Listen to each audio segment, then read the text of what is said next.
मैंने कहा ना कि कोई यात्रा में मगन है और हमारे नेता सरकारी योजनाओं को घर घर तक पहुंचाने में मगन है, और ये कहते हैं कि हिंदू स्वाभिमान यात्रा निकाल रहे हैं। हिंदुत्व खतरे में है? ना हिंदुत्व खतरे में है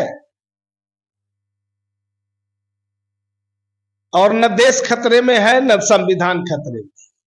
हम लोग संविधान को मानने वाले लोग हैं, संविधान में पूरी आस्था रखते हैं और संविधान को गीता कुरान बाइबिल की तरह पवित्र मानते हैं और संविधान सम्मत कार्य भी करते हैं।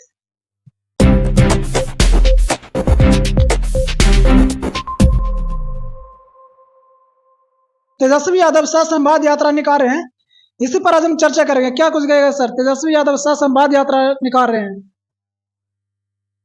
सबसे पहले तो हम ये कहेंगे कि यात्रा तो निकालते हैं, लेकिन उनकी यात्रा कभी पूरी नहीं हुई।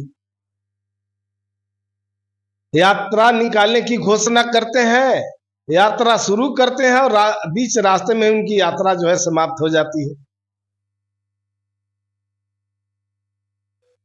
और हमारी सरकार आदरणीय नेता नीतीश कुमार सरकारी योजनाओं को घर घर पहुंचाने में लगे हैं, उसमें मगन है, और ये लोग यात्रा में मगन है।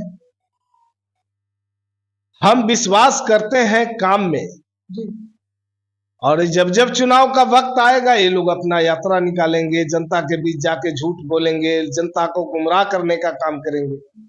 लेकिन नीतीश कुमार जी कभी वोट की चिंता नहीं किए, हमेशा वोटरों की चिंता करते रहे हैं और वोटरों के दुख दर्द में हमेशा खड़ा रहते हैं। सर, सह संवाद यात्रा के मतलब लोग समझ नहीं रहे, पब्लिक समझ नहीं रहे, क्या इसका मतलब उद्देश्य क्या हो सकता है? जो यात्रा निकालने की शुरुआत करते हैं, जो खुद उनको समझ में नहीं आता है कि यात्रा कौन सा यात्रा है। कभी कहते हैं जनता दर्शन, तो एक तो ईडी में हाजिरी लगाए और दूसरी हाजिरी लगाने के बाद जो है जनता के बीच दूसरी हाजिरी लगाने के लिए निकल पड़े, लेकिन उनकी भी हाजिरी नहीं हो पाई। और ये राजनीति के सामंत क्या बोल गए, जनता दर्शन राजनीति में है और जनता से आपको दर्शन नहीं है, आप जनता को दर्शन देने जा रहे हैं। लोकतंत्र है, लोकतंत्र में जनता ही मालिक है, और आप इस तरह से माहौल मत बुराइए राजनीति का। सर, विपक्ष के नेता जो हैं वो कल या परसों शायद रोजगार पर मतलब रोड पर उतरे कि रोजगार नहीं है बिहार में रोजगार के मामलों में जब बात करेंगे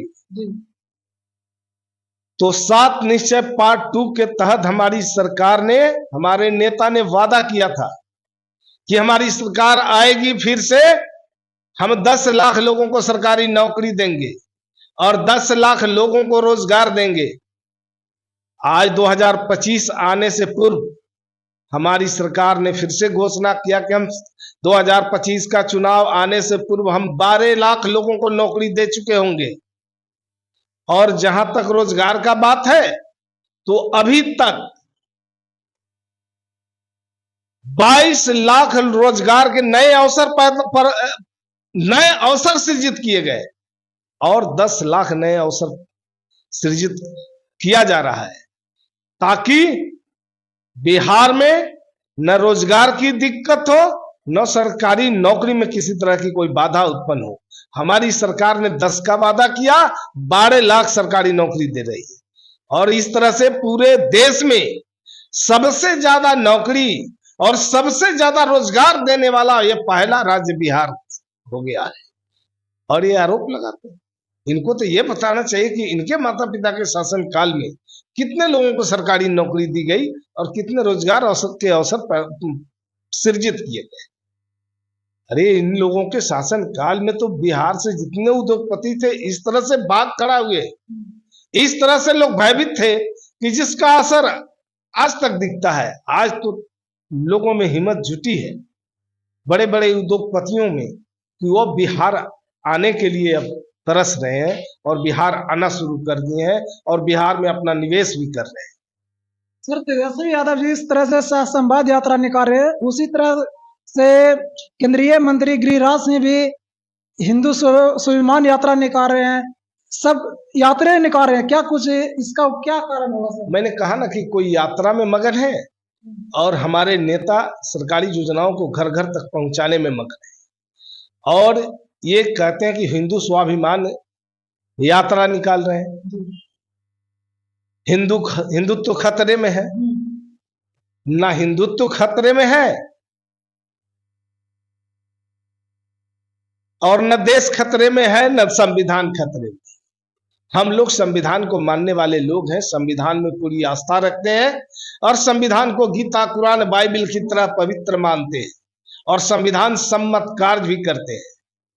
और मैं उनसे आग्रह करूंगा कि जिस समय उन्होंने पद और अपने गोपनीयता की शपथ ली थी, संविधान को साक्षी रख के कि मैं शपथ लेता हूं कि जाति और धर्म से ऊपर उठकर इस संविधान की रक्षा करूंगा, देश की रक्षा करूंगा, कम से कम उस शपथ को जरूर याद कर लें और शपथ को जरूर याद करके रखें, उसे भुलाएं नहीं। और हम तो विश्वास करते हैं कि मजहब नहीं सिखाता आपस में बैर करना, मजहब नहीं सिखाता आपस में बैर करना। हिंदू, मुस्लिम, सिख, ईसाई आपस में हम सब भाई भाई, हम तो इसमें विश्वास करते हैं।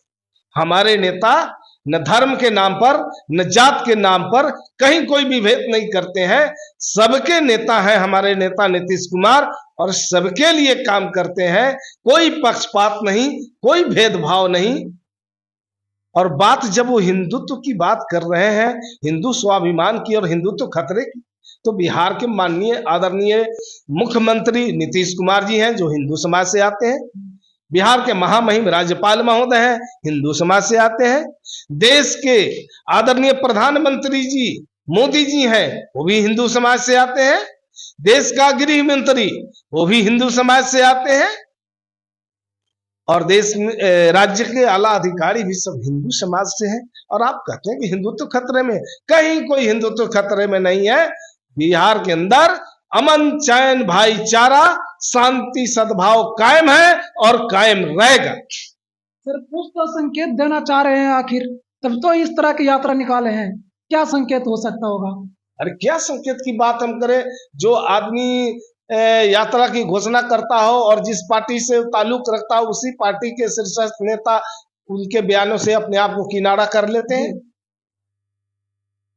तो दोस्तों आपने देखा कि सच संवाद यात्रा और गिरिराज सिंह के हिंदू स्वाभिमान यात्रा को लेकर जदयू के प्रवक्ता जी का कहना है कि ये लोग सिर्फ यात्रा निकालते रहते हैं, लेकिन नीतीश कुमार जी हमेशा रोजगार के बात करते हैं, युवाओं के रोजगार के बात करते हैं और हमेशा जनता के बीच में जाकर लोगों को आगे बढ़ाने का काम करते हैं। बाकी आप इस खबर को देखकर क्या समझते हैं, कमेंट बॉक्स में जरूर लिखें। थैंक यू, धन्यवाद।